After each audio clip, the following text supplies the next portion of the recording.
राना सनाउल्लाह, उस दिन से डरो जब फैसलाबाद की आवाम अपने घरों से निकलेगी और तुम्हें अपने घर से उठाएगी। मैं आसिफ जरदारी को भी वार्न करूंगा, तुम यहाँ पर जितने मर्जी पापड़ बेल लो, जितने मर्जी पराठे बना लो, जितने मर्जी तुम दंड बैठ के कर लो, तुम जनाब केटू की पहाड़ी पे चढ़ जाओ, तुम किसी खंबे पे चढ़ जाओ, तुम किसी बुर्ज खलीफा पे चढ़ जाओ, तुम किसी डंडे पे चढ़ जाओ, तुम पंजाब असम्बली के अंदर इंशाअल्लाह अपनी हुकूमत नहीं बना सकते।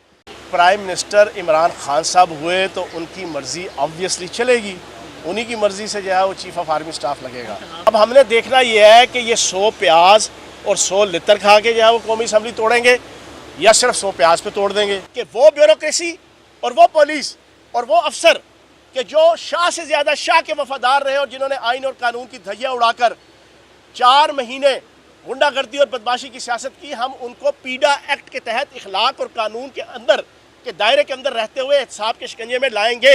लेकिन हमने ये नहीं कहा अपने किसी बयान में कि अब हम नून लीग से इन 4 महीनों का बदला लेंगे, क्योंकि हमारी ये सियासत नहीं है। हमने 3.5 साल के अंदर रावलपिंडी में नून लीग के और पीपल्स पार्टी के डिस्ट्रिक्ट के अहदेदार मेरे डेरे अस्ताना आलिया चौहान शरीफ से आके अपना जनाब काम करवाते रहे हैं और उनके काम होते थे। हमने तो बर्दाश्त की सियासत की है, हमने रवादारी की सियासत की है और अब भी कर रहे हैं। लेकिन जो तुम बयान दे रहे हो, तुम्हारे बयान के जवाब में सिर्फ मैं ये बात कर रहा हूँ, ये मैं ऑफेंसिव नहीं, ये मैं डिफेंसिव बयान दे रहा हूँ कि राना सनाउल्लाह, उस दिन से डरो जब फैसलाबाद की आवाम अपने घरों से निकलेगी और तुम्हें अपने घर से उठाएगी। उस दिन से डरो, छोड़ दो, रवादारी की सियासत करो, एहतराम की सियासत करो।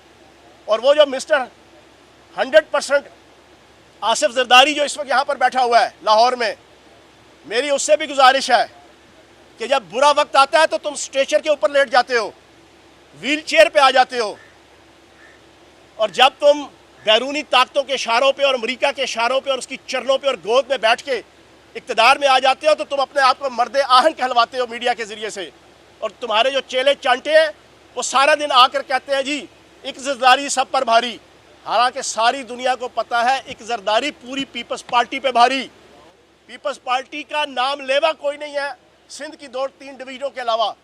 मैं आसिफ जरदारी को भी वार्न करूंगा, तुम यहाँ पर जितने मर्जी पापड़ बेल लो, जितने मर्जी पराठे बना लो, जितने मर्जी तुम दंड बैठ के कर लो, तुम जनाब केटू की पहाड़ी पे चढ़ जाओ, तुम किसी खंबे पे चढ़ जाओ, तुम किसी बुर्ज खलीफा पे चढ़ जाओ, तुम किसी डंडे पे चढ़ जाओ, तुम पंजाब असम्बली के अंदर इंशाअल्लाह अपनी हुकूमत नहीं बना सकते।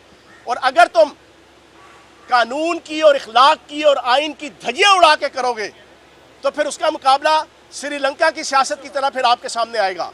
मैं पाकिस्तान के अदालतों को, अदारों को और मुखालफीन को एक मैसेज दूंगा, खुदारा जो 4 महीने आइन और कानून की धज्जियाँ उड़ाई गई हैं, अब पंजाब के अंदर ये दोबारा प्रैक्टिस मत करना।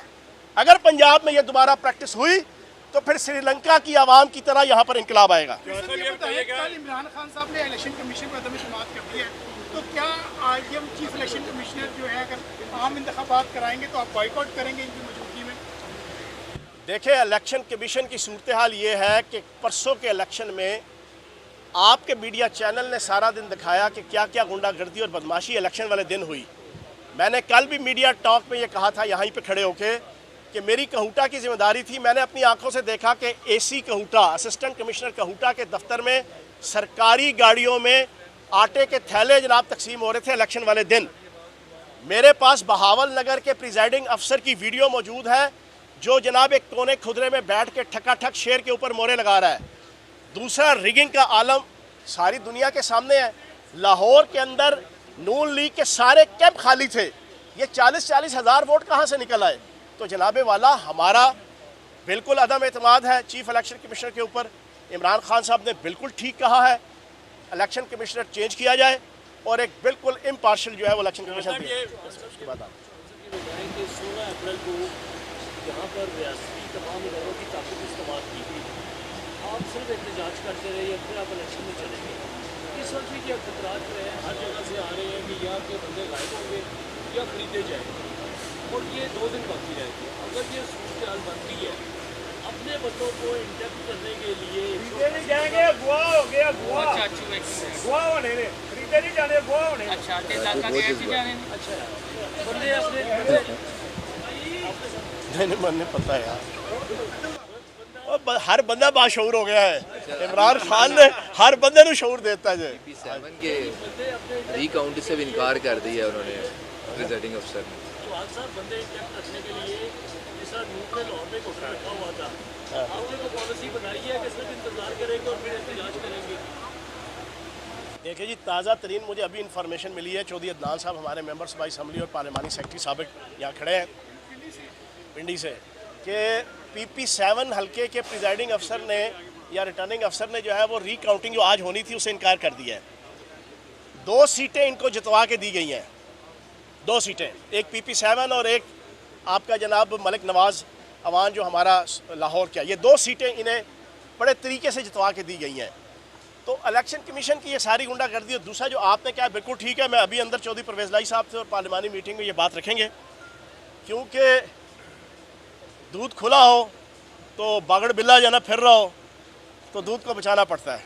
ठीक है ना जी? हाँ जी, आप उसके बाद ख्वाजा साद रफीक ने कहा है कि हमने मुल्क बचाने के लिए अपनी सियासत कुर्बान की।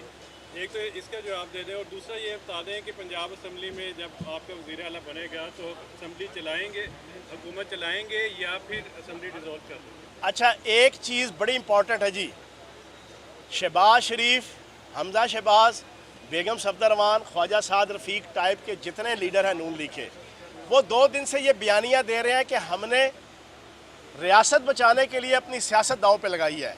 नहीं जनाब, आपने अपने करप्शन के केसेस बचाने के लिए अपनी सियासत दांव पे लगाई है। आपने 1100 अरब रुपए के 117 करप्शन और नैब के केसेस माफ़ करवाने के लिए अपनी सियासत का धड़न तख्ता करवाया है। आपने NRO 2 लेने के लिए अपने सियासत का बेड़ा गर्क करवाया है।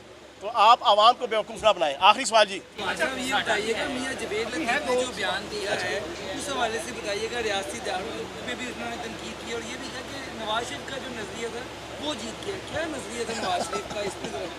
देखो, मैंने कल भी एक बात कही, जो तमाम TV चैनल इसको चलाते रहे, कि परसों से लड़ाई हो रही है। नून लीग कहती है कि हम लोटों की वजह से हारे हैं, लोटों को टिकट ना देते तो हम जीत जाते। लोटे कह रहे हैं कि हम नून लीग की वजह से हारे हैं, अगर हम आज़ाद खड़े हो जाते तो हम जीत जाते। अब ये जो बदनामी की डिस्ट्रीब्यूशन है और इसकी ऑनरशिप है, ये इन दोनों के दरमियान तय नहीं हो रही, लेकिन मेरा ख्याल है कि दोनों एक दूसरे की वजह से हारे हैं। ठीक है ना, दोनों। और जहाँ तक बात आपने कही, आपने क्या कहा जनाब? नज़रिया जो है, हाँ, नज़रिया। आपने जो जिस बंदे का नाम लिया है ना, उस बंदे ने जो बात कही है वो बेगम सफदर अवान और नवाज शरीफ की बात है। इधर से आप अंदाज़ा लगा लें कि अंदर से बुग़्ज़, कीना और अनाद पाकिस्तान की इस्टेब्लिशमेंट के हवाले से अभी भी कितना है। इनको किसने कहा था तत्ते पे पाँव रखो? उड़ना नहीं आता था तो पंगा क्यों किया था? ठीक है ना जी, या तो उड़ना आता हो तो पंगा करते। असल में आपने अपने 1100 अरब रुपए के केसेस, अपने रमज़ान शुगर मिल के, अल अज़ीज़िया स्टील मिल के, आपने अपने 117 केसेस माफ़ करवाने थे, वो आपने माफ़ करवा लिए।